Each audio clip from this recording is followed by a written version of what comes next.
Haleluya, watu wa Mungu.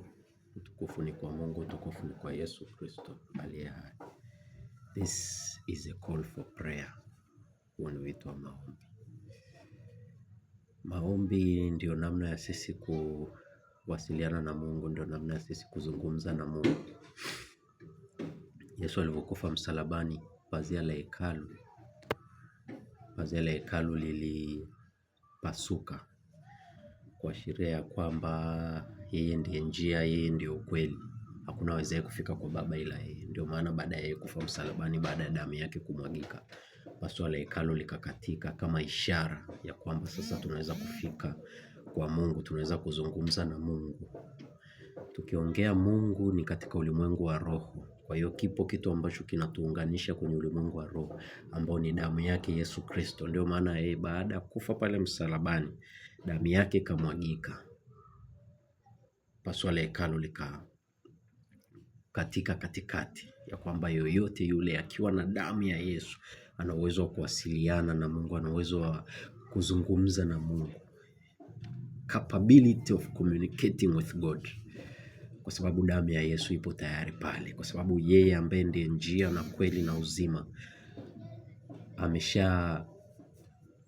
ameshafanya njia. So ukishamwamini Yesu, ukishaamini damu yake Yesu, inamaanisha una uwezo wa kwenda mbele za Mungu na kuzungumza na Mungu.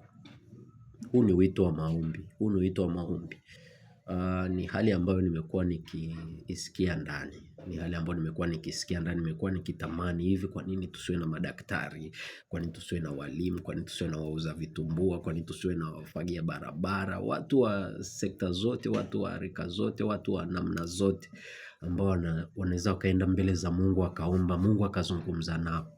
Kuomba sio kupiga magoti na kusema, hiyo ni part of it. Lakini kuomba ni ile maisha yote kwa ujumla, kuanzia unapoamka mpaka unaporudi tena kulala. Hayo ni maombi mbele za Mungu. Kwa nini tusipate watu kwenye kila sekta, waendesha bodaboda, makondakta? Unajua kuna kazi ambazo zinadharaulika kwenye jamii. Kuna kazi ambazo zinadharaulika kwenye jamii, zinaonekana ya kwamba pengine ni kazi za kiuni au ni kazi ambazo, lakini watu wanaingiza kipato na watu wanaendesha maisha yao. Kwa nini hizi sekta zote? Watu tumekuwa tunategemea sana wachungaji, tumekuwa tunategemea sana wainjilisti, tumekuwa tunategemea hao watu ambao kazi yao ni kuihubiri Injili, wale ambao bado hawajapata nuru waweze kumjua Yesu ni nani. Basi tunakuwa tunawaachia kazi ya kuomba. Tunafikiria kwamba sisi wengine hatutaki kuomba, lakini pazia la hekalu kupasuka katikati. Pazia la hekalu kupasuka katikati, hiyo tayari ni ishara. Wito wa maombi kwa kila mmoja. A call for prayer for everyone. Mtoto, mtu mzima, mzee, mama, mbaba, wote. Maombi. Tunatakiwa kufanya maombi, kwa sababu maombi ndiyo namna ya sisi kuzungumza na Mungu. Na maombi sio unavyoamka asubuhi ukafunga macho, hapana. Mungu anakuwa anazungumza all the time, anakuwa anakuletea mawazo mbalimbali, anakuwa anakukutanisha na watu mbalimbali. Kwa hiyo lazima muda wote uwe kwenye uwepo wa Mungu. Maisha yako, the way unavyoya conduct, maisha yako unavyoyaendesha, hayo ni maombi. Unavyofanya kazi na watu, unavyozungumza na watu, vitu unavyosikiliza, vitu unavyoangalia, kila kitu unachokifanya ni maombi mbele za Mungu. Unamuonyesha kwamba Mungu, ninapita katika hivi. Ndio maana Yesu ndiye njia ya kweli na uzima. Kwa hiyo kwa kupitia neno lake tunakuwa tunatembea huko, na ukitembea huko unafika kwa Baba. Kwa hiyo our total way of life ni maombi mbele za Mungu. Kwa hiyo ni wito wa maombi. Mainjinia, marubani, waendesha manahodha, bodaboda, kila mtu, wito wa maombi kwa kila mtu. Yaani watu tumebweteka sana, tunakuwa tunategemea wachungaji ndio waombaji, au labda kundi la kina mama. Unaweza kaenda hata kanisani unakuta labda kuna kundi la kina mama au kuna kundi la vijana, ndio wale ndio wanaoomba tu. Sio kila mmoja.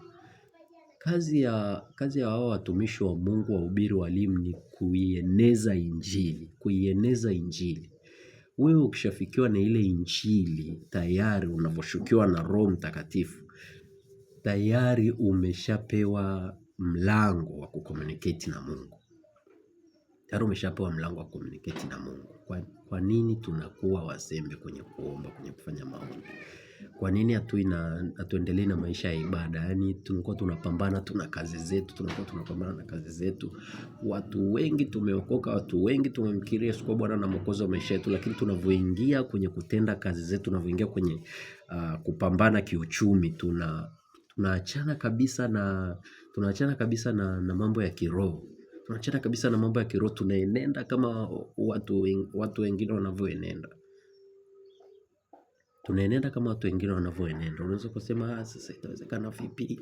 Utakuwa concentrate na kazi? Hapana, mkumbuke yule akida. Akida amesimama pale analinda mpaka Yesu anavyokufa, afu mwishoni anakiri. Hakuharibu kazi, lakini mwishoni kuna kitu kilimuingia, kuna kitu kilimshukia, akakiri ya kwamba hakika huyu ni mwana wa Mungu. Hakika huyu ni mwana wa Mungu. Pale kwenye ile kazi yake. Kwa hiyo kuna the way tunatakiwa tuenende watoto wa Mungu ambao tunamwamini Kristo. Watoto wa Mungu ambao tunamwamini Kristo. Kuwepo na madaktari ambao wameokoka, ambao wanaenda kwenye prayer camps, wanaomba kwa ajili ya hiyo sekta ya afya. Tupate walimu, tupate lecturers, tupate wanafunzi, tupate waendesha bodaboda ambao wanakutana kwa pamoja. Kuna siku niliona habari wacheza mpira ambao wanamwamini Kristo wameenda kwenye camp kwa ajili ya kujijenga kiimani. Jambo la kufurahisha sana. Kwenye sekta zote tupate watu ambao wanatenga muda, wanaenda mbele za Mungu, wanazungumza na Mungu. Kama vile Musa ambavyo alikuwa anainua mikono juu. Akiinua mikono Waisraeli wanashinda, akishusha mikono Amaleki anashinda. Akiinua mikono Israeli wanashinda. Tupate watu ambao watasimama na watauteka ufalme wa Mungu ushuke kwenye hiyo sekta ambayo wapo. Kwa sababu ufalme wa Mungu unatekwa na wenye nguvu. Hii ilikuwa ina maana gani? Kwenye kila sekta wapo. Tumpate mtu kama Yusufu ambaye Farao anaamini miungu mingine, lakini Yusufu anamwamini Mungu wa Israeli, Mungu aliye hai. Anaenda anatafsiri ndoto, anamshauri Farao mambo ya kifalme. Nchi inaenda straight. Washauri sio lazima kiongozi mkuu au bosi au tajiri ndo awe amenani. Anaweza kawa naamini miungu mingine kabisa, lakini kuna mshauri yuko pale hajatimiza wajibu wake kama Mkristo wa kweli anayemwamini Yesu Kristo. Hajatimiza wajibu wake wa kusimama kwenye maombi, na kusikia ni nini Mungu anasema kuhusiana na hii sekta niliyopo hapa. Tupate watu wa saluni ambao wanamwamini Yesu Kristo. Tupate watu wa michezo wanaomwamini Yesu Kristo. Gyms, watu wanafanya mazoezi, watu wanafanya marathon kwa ajili ya kusimamisha ufalme wa Yesu Kristo aliye hai. Huo ndo wito ambao uliopo. Tunaposema ufalme wa Mungu uje, tunamaanisha kwamba ufalme wa Mungu uje kwenye kila sekta. Kwa madereva, kwa manahodha, kwa marubani, kwa abiria, kwa wauza vitumbua, wauza chapati, wafagia barabara, watu wote, watu wa mabenki, watu wa bandari, kila sekta. Yani kuwe na watu ambao wanateka ufalme wa Mungu. Kuwe na watu ambao wanateka ufalme wa Mungu, wanasimama kulitimiza lile kusudi la Mungu, kwa sababu Mungu ana kusudi lake. Wewe kuwepo hapo, mtu uliokoka kwenye hiyo nafasi uliopo hapo. Tusimame kwenye zamu zetu za maombi. Let's communicate with God. Tumsikilize Mungu anasema nini. Tupate MC ambao wanasimama kwenye maombi. Tupate waandaa event ambao wanasimama kwenye maombi. Bwana Yesu asifiwe sana. Wito wa maombi, a call for prayer. Kulikuwa kuna maana kubwa sana Sauli kutokewa na Yesu kubadilishwa, kwa sababu kutokana na ile hali yake yeye ambavyo alikuwa nayo, anaua watu wanaoeneza injili, anafanyaje. Mungu akataka aibadilishe hiyo, amfanye kuwa ni nani, amfanye kuwa ni mhubiri. Petro alikuwa ni mvuvi, akabadilishwa akawa mvuvi wa watu. Wakina Mariamu walibadilishwa wakawa na support ministry ya Yesu kipindi kile. Ukisoma Biblia utaona. Tupate watu ambao wanasimama na Mungu, wanasoma neno la Mungu, wanaisikia sauti ya Mungu. Mungu anasemaje kuhusiana na ukandarasi? Mungu anasemaje kuhusiana na ufamasia? Mungu anasemaje kuhusiana na pedicure, manicure na vitu kama hivyo? Vitu vyote, sekta zote, tupate watu ambao wanasikia sauti ya Mungu. Tupate watu ambao wanaenda wanalia mbele za Mungu. Tupate watu ambao wanainua mikono kama Musa ili madaktari wengine washinde kwenye operations. Tupate walimu ambao wanainua mikono ili walimu wengine washinde. Kuna wanafunzi wengine wanahitaji tu msaada wa kiroho ili waweze kuelewa masomo yao. Kuna wagonjwa wengine wanahitaji msaada wa kiroho ili waweze kupona magonjwa yao. Sio kila mtu amekimbilia kanisani. Akitoka kanisani kila kitu kimebaki pale. Anarudi kwenye sekta yake. Sekta zinaendeshwa kwa mawazo na fikra za kibinadamu.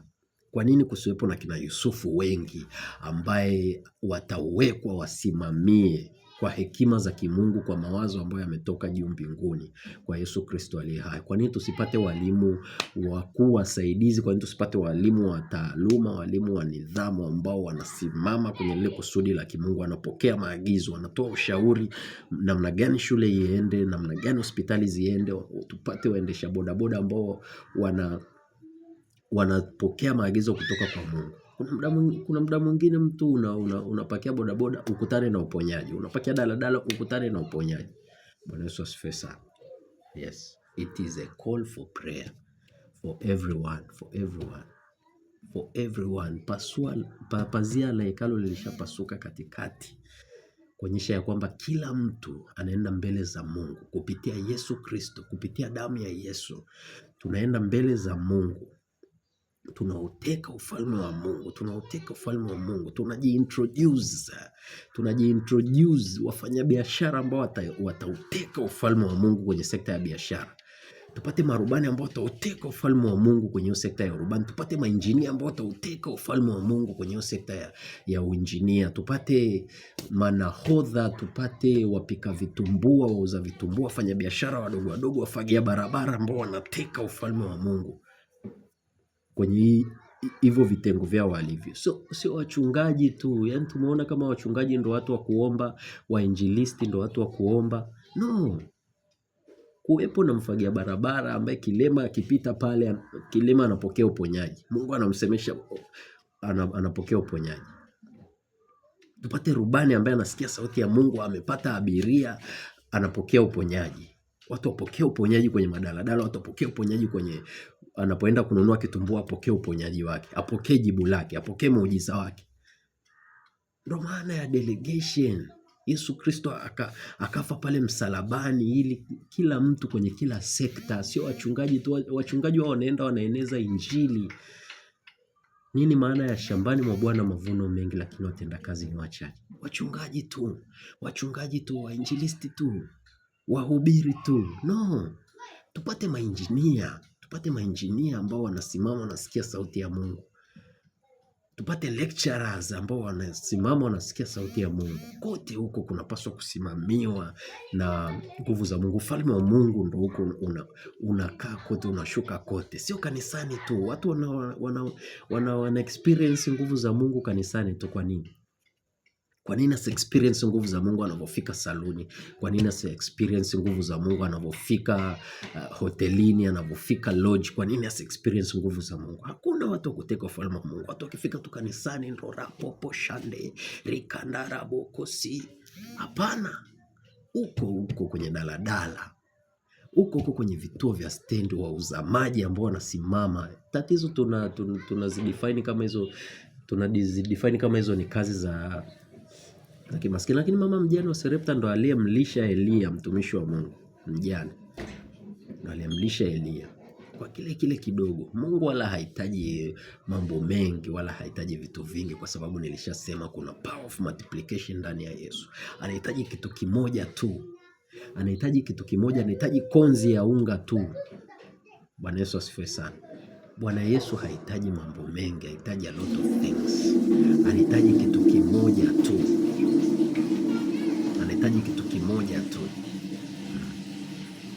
mtu mmoja tu. Anahitaji hiyo nguvu yako wewe ambao unajidharau, ambao ni mfagia barabara, ni nani, muuza maji. Anahitaji aonyeshe utukufu wake. tumekuwa tunajidharau, tunasubiria labda tufanikiwe sana. Wewe machinga. Mungu anahitaji huo umachinga wako. Anahitaji nguvu yako. We have a very great power in the kingdom. Tunavyomwamini Yesu Kristo. Yesu Kristo ndiye mfalme wa falme, ndio jina lipitalo majina yote. Kwenye ulimwengu wa kiroho it is very powerful, lakini huku kwenye impact inakuwa ni ndogo. Tatizo tunaona labda kuuza vitumbua, tunaona labda kufanya biashara ndogo ndogo ni kazi za laana. Sio kazi za laana. Kuwa mvumilivu, sikiliza sauti ya Mungu inasemaje, sikiliza maelekezo ya Mungu yanasemaje. Alafu utaona namna ambavyo Mungu anazidisha. Mungu anataka ujifunze vitu huko chini before urani kiwanda cha maandazi. Kabla hujarani kiwanda cha juisi ya miwa, nataka uanzie hapo kwanza kwenye kusaga miwa kwa mkono. Uone process inaenda vipi. Unaweza vipi kuboresha. Hatutaki kujifunza, tunalalamika. Hapo kwenye kujitolea kwenye hospitali za kijijini kama daktari Mkristo, Mungu anataka hapo upate wazo. Hata kuinulia watu, you never know. Watu watatoka kutoka mataifa mbalimbali, watajenga hospitali pale kijijini, utakuwa mganga mkuu baada ya kuamini. That is the power of multiplication. So this is a call for prayer. It is a call for prayer for everyone. Tusisubirie makongamano, tusisubirie mchungaji atangaze maombi ya kufunga. Tupate daktari ambaye atatoka tu from nowhere anafunga kwa ajili ya sekta ya afya Tanzania. Anafunga, tupate mwalimu ambaye anafunga. Sio mpaka mchungaji aonyeshwe tufunge kwa ajili ya kuombea taifa letu. No, tupate viongozi wa serikali ambao from nowhere anafunga kutokana na kwamba yuko kwenye maombi. Anapokea maelekezo kutoka kwa mfalme wa wafalme kwamba funga. Roho Mtakatifu anamuongoza, anampeleka nyikani. That's what's supposed to be happening. Bravo. Bwana Yesu asifiwe sana. So this is the call for prayer. A call for prayer. Mungu atubariki sana. Tutaanza sessions za maombi. Amen.